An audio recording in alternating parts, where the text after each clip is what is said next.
On July 15, 2016, Turkey witnessed its greatest threat to democracy as rogue soldiers attempted a coup that was ultimately put down. How has the country's fight against internal threats moved forward? And has the rest of the world come to understand Turkey's concerns? I'll break it all down here on Straight Talk.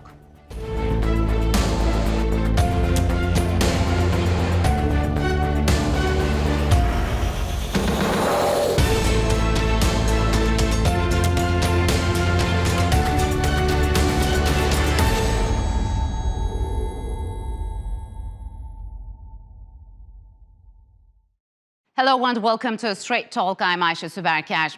6 years ago, Turkey faced its greatest internal threat in a generation. A military faction hidden deep within the Turkish armed forces launched a coup attempt on July 15, 2016, on the orders of the Feto terror group. That night, as coup plotters began occupying key parts of the country, hundreds of thousands of Turkish citizens took to the streets to take on the rogue soldiers. After hours of heavy fighting, the coup attempt was put down. In the end, 251 people were dead and more than 2,200 were injured. But 6 years on, the failed coup's mastermind remains at large. Fethullah Gulen, who leads the Feto terror organization, has been living under protection in the U.S. state of Pennsylvania. Ankara has repeatedly called on Washington to extradite Gulen to face terrorism charges, but so far, those calls have been ignored. Despite long-running disputes over the U.S.'s harboring of terror suspects, some progress was made recently.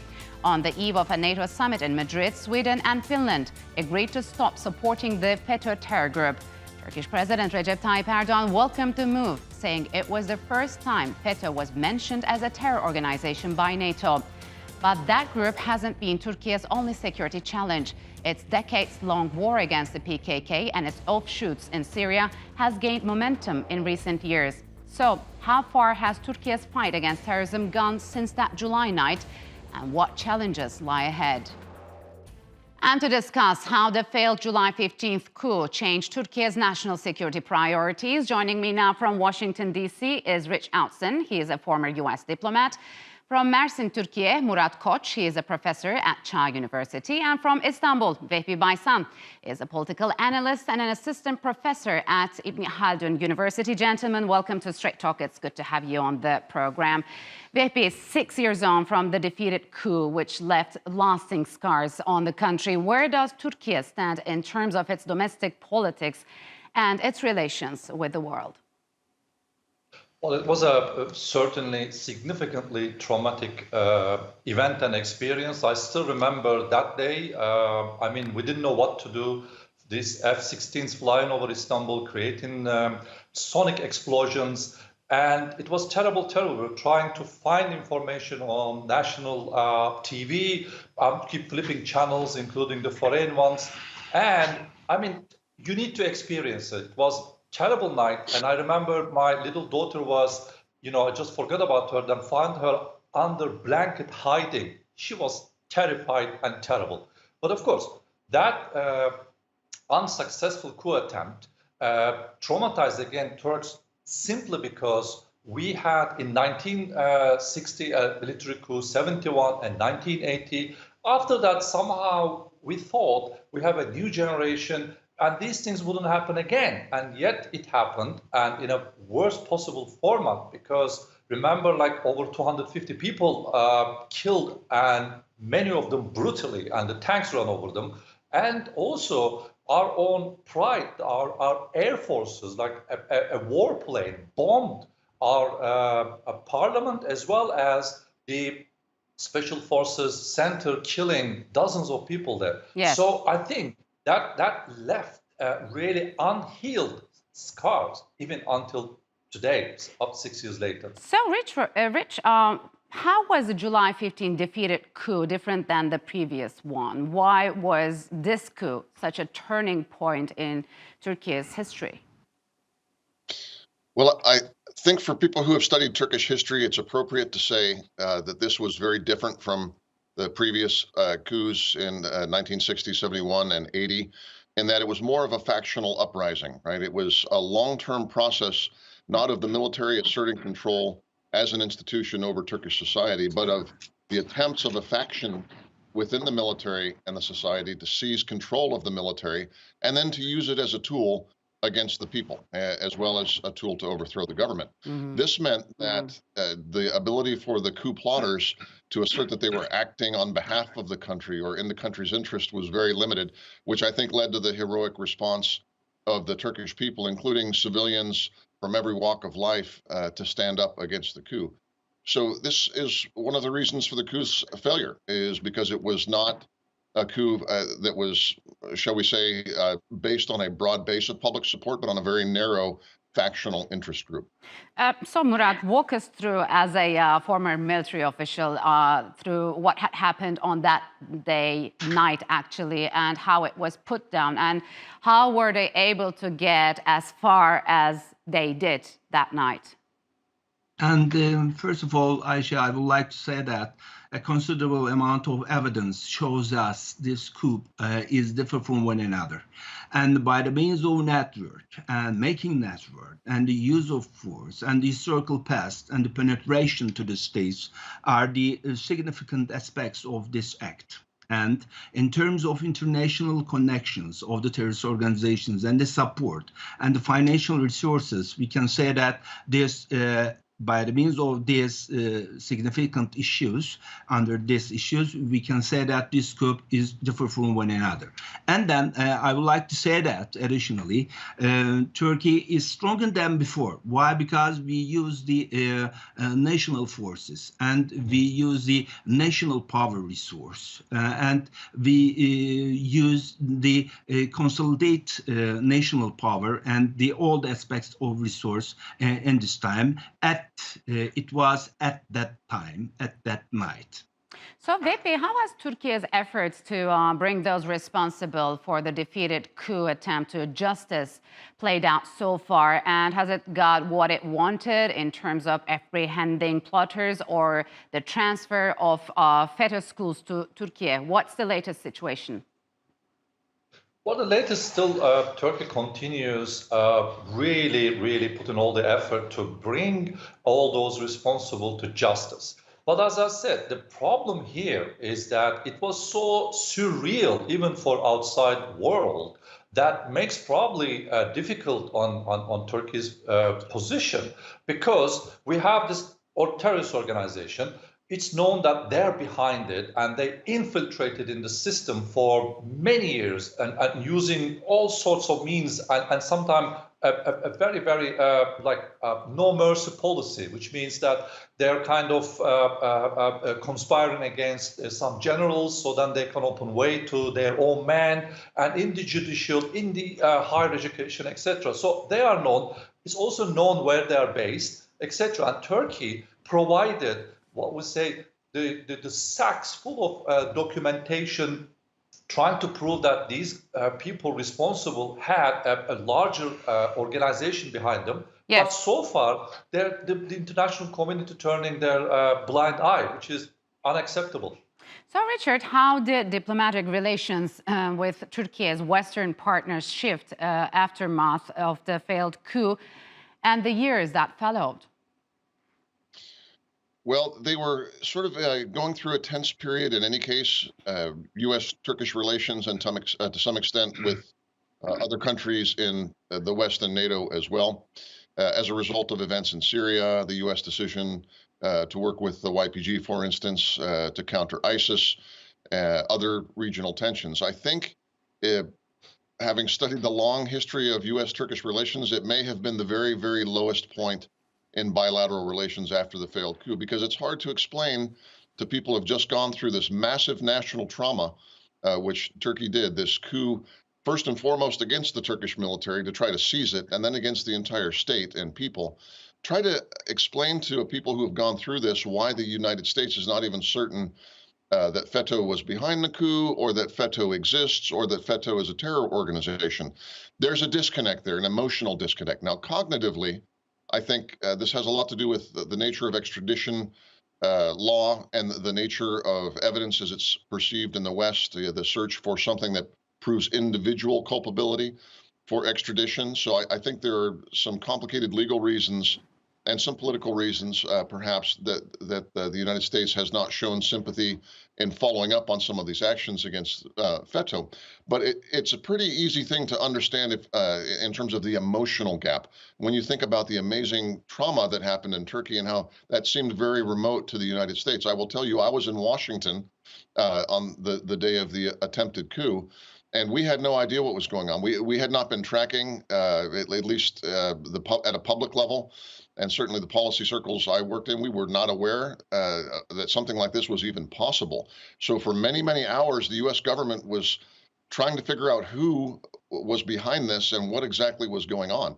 The United States has a reflexive condemnation of coups in most cases, Latin America and Africa, things like that, but tends to be very careful when it involves an allied country. So I think there was too much caution. I think that's recognized now as people were trying to figure out the details. And to be fair to the United States in this regard, I'll say it took many Turks, including, I think, in government positions, decades to figure out what this group was up to. This whole Altın Nesil idea of infiltrating the government. It's a very, very postmodern sort of approach to trying to seize power. It took many Turks a long time to understand that. And Americans, to whom Turkey is not a main focus, frankly, we don't pay that much attention to international relations, and that tends to focus on Western Europe. There was close to zero chance that Americans would quickly understand what was going on, and that accounts for some of the lack of initial responsiveness. I think the reason the Turkish government was so disappointed with the lack of support from its Western allies during the failed coup was because of terrible ramifications that would have followed if the coup had succeeded. So, Murat, how destabilizing would it have been for the region and especially for Turkey's southeast?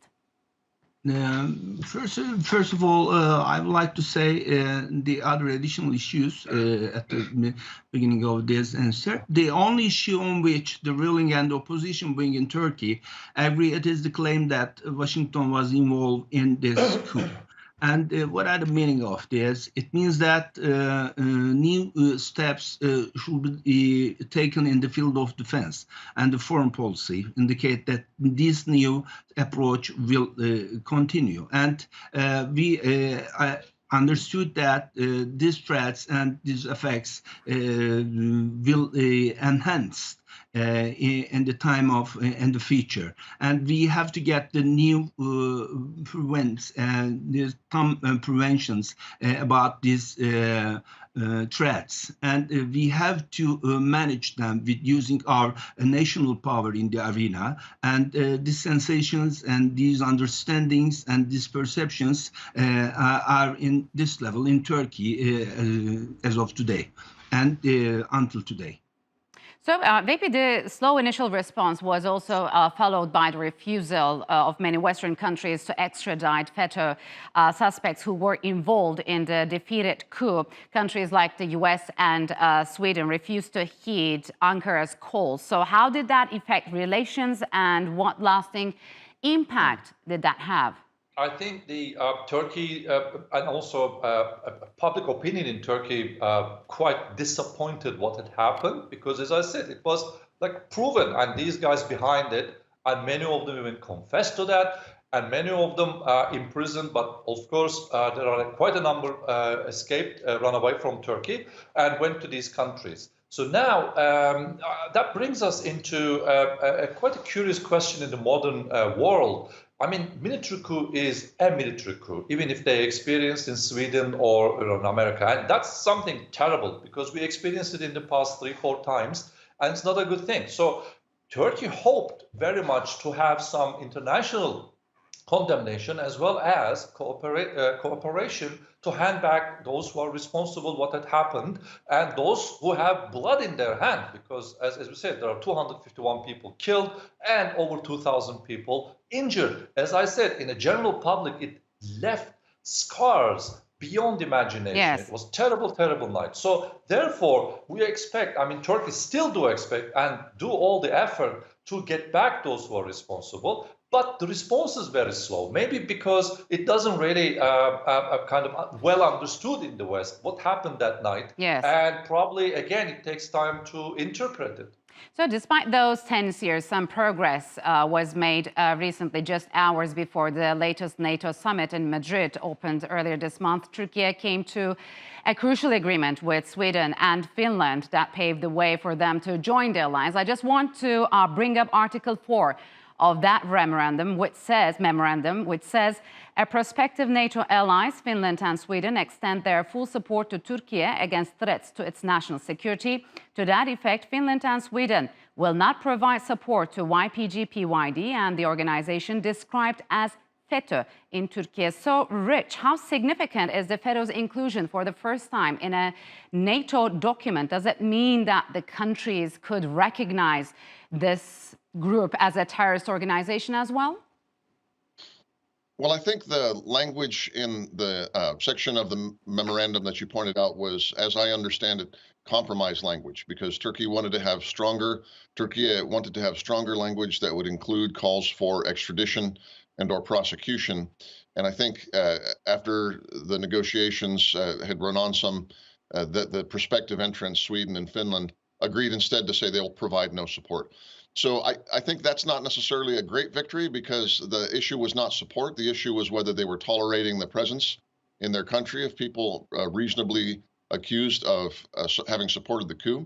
What I think is significant, though, is the use of the term Feto, but also the fact that it's recognized as an organization, because there's sort of what we call gaslighting in the United States, where people and in the West, where people say, no, this isn't even an organization. It's just a civil service organization, or a group of religious people being persecuted for no reason. Now, people can only make that sort of a description based on ignorance of the legal proceedings in Turkey, the confessions, the technical data from Bylock and Eagle, some of the research that's been done by excellent and independent Turkish journalists, as well as some American analysts. There's a ton of evidence that shows there was an organization, and that at very least the Fethullah Gulen movement was motivation for and connective tissue for this. Now, I think that this is progress in the task of convincing the West that there was a there. There was an actual organization, because that then leads you to start looking for who was giving the organization guidance. And while they've done a very good job of covering their tracks, sort of like Al Capone in the United States history, and making sure his fingerprints were not on the crime, the people who were actually behind what the organization did in Turkey ultimately will have some sort of an evidentiary trail. So this may be a start to that. So, Murat, now that the Finnish and Swedish accession negotiations into NATO have started, are we likely to see more cooperation on Turkey's fight against terrorism? And have Turkey's security concerns been addressed, and are they genuine in their promises? Yeah, I don't believe that the future expectations. Why? Because NATO's ignorance of the Turkey's priorities and the fight against terrorism and regional security, and its approach to intervene in Turkey's domestic politics, have greatly shaken the Turkey's trust in the NATO, and also includes the Sweden and the Finland. And however, Turkey attaches the utmost importance to NATO's role in maintaining security and stability in the Euro-Atlantic area, and in providing a forum for political military consultations on topics of interest to its members. And future expectations is so weak by the means of Turkey's security threats. So, Vehbi, would you agree, and do you believe that their inclusion into the alliance and eventual lifting of arms embargoes imposed on Turkey lead these countries dropping their objections to Turkey's requests, as well as Ankara's possible military operation into northern Syria? Well, Ayşe, I think everyone would agree that let's take YPG. Turkey is quite nervous about it, because we have around 85,000 men armed, trained, financed, and also gained field experience in the context of fighting against ISIS. Now, this is just at the Turkish border. One day, sooner or later, ISIS will evaporate, will disappear. And what's going to happen to these armed men? So they constitute a serious threat to any nation, even if they're in the US border. Everybody would get nervous about them. And Yes. also, I'm sorry to say, Rich, with your permission, that US has this kind of a notorious action that they simply abandon them and go away. So what's going to happen to these weapons? It's going to turn against Kurdish against Kurdish, Kurdish against Arabs, Arabs against Turks. So it's like a time bomb waiting to explode. Yes. And also, in addition to that, during that failed coup attempt, our parliament was bombed, and Turkey desperately need an air defense system. I've requested from United States, and unfortunately for many decades, Turkey was turned down, and in the end, Turkey had to resort to Russia to get this S-400s, and that became, again, problematic. I think international community should take Turkey's worries and much more seriously, and the national security concerns. So this is Turkey's expectation, and of course, we're still hopeful that one day this is going to be understood. And these are, I think, legitimate requests. And now we have a step further with F-16s. U.S. promised, at least Mr. Biden said that supports Turkey's request. Hopefully the Senate will approve. But of course, Turkey's expectation is to have maybe F-35s, which now ousted from the program and hopefully goes back. Well, Richard Veppi seems a little bit pessimistic about this. What's your take on that? I mean, did in particular Sweden and Finland understand Turkey's concerns, and would they still object to Turkey's possible cross-border operations against the YPG in northern Syria, which they openly support? I think that they would be muted in any criticism of cross-border operation. I think the essential lack of empathy for Turkey still remains a problem, not just in the Scandinavian countries, or at least in Sweden and Finland, but also in Washington. To be honest with you, in Washington, one is given the sense that Turkey has an exaggerated sense of threat. And I think Vehbi laid out very nicely this reality that there's going to be tens of thousands of armed people under the control of a movement, an ideological movement that targets Turkey. And if the U.S. does walk away or simply says, okay, this now belongs to the Russians or to Assad, what happens to those? It's a very reasonable concern. And yet the empathy for that concern as regards the YPG or for this the Feto movement, which operates worldwide, still a business network and anti-Turkey propaganda outlets and things like that.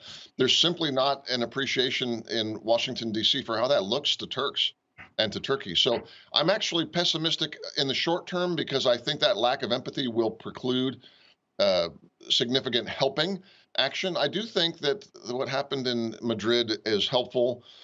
You had even the Greek, I think, foreign minister come out and say, actually, Turkey does have real terrorism threats in its near area. So it's starting to occur to NATO that these threats are not made up, that they are real. Mm-hmm. So again, I think any Syria operation, if it's conducted carefully, will have limited outcomes within the NATO context. But I think we're still talking about years and leadership changes probably in both countries until the United States and Turkey, until something like this massive lack of empathy starts to grow into a camaraderie and a rebuilding of trust. We're not there yet. Yeah, the current U.S. President, Joe Biden, was the vice president when the failed coup attempt took place. So it seems nothing has changed from the Washington's point of view. But Murat, now that the European architecture has started to change with Russia's attack on Ukraine, where does this leave Turkey and its Western partners? And as you know, that Turkey and Russia relationships have been enhanced in recent years. And Turkey has been effectively countering terrorism in all its forms, with some different kinds of Russian intelligence and for decades, ranging from Feto terrorist organization to ethnic separatist PKK terrorism, and different kinds of relationships relationship exists between the Russia and the Turkey. And this relationship is not related with the Russian and Ukrainian conflicts. And we have to separate them. We have to think about separately in the same places, especially in the Eurasian part of the world. And we have to enhance our relationships by the means of peace. We have to enhance our understandings and perceptions by the means of peace. And the European Union part of these relationships has to understand all the dimensions of this aim by the means of peace and its effects, Ayşe. Yes. All right, gentlemen, unfortunately, we'll have to leave it here. Thank you very much for joining me on Straight Talk. Appreciate it a lot. And that's all for this edition of Straight Talk with me, Ayşe Süberkaş. If you've got any comments, follow us and tweet us at Straight Talk TRT. Also, don't forget to subscribe to our YouTube channel. Until next time, take care and goodbye.